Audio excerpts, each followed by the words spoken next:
people are so quick to judge, but you really don't know whether the child has a condition. As we're saying, it could be Asperger's, it could be autism these days.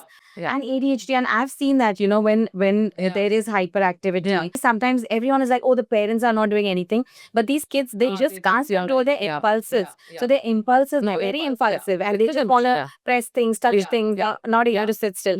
So it's tough. Especially in this day and age, everything we can't sit still for 5 seconds. It's so difficult. So imagine the children, because they're so you. That's all they know. No one used to look into this. Parents would also just like ignore stuff. That your kid is also showing certain symptoms of something they just didn't want to know. And they'd be like, no, the child is just a child. At least today, I do think there is some education and awareness. Even in movies like Sitare Zameen Par, which is kind of, it's showing people that, every, for these parents who have kids who are specially able, that's the normal. And, that's their normal, and they're special in their way. And you have to kind of love them for who they are. They're your child, right? So that acceptance then comes. And then, of course, the original first movie, which was Tare Zameen Par, what that did for dyslexia awareness, I think, was great.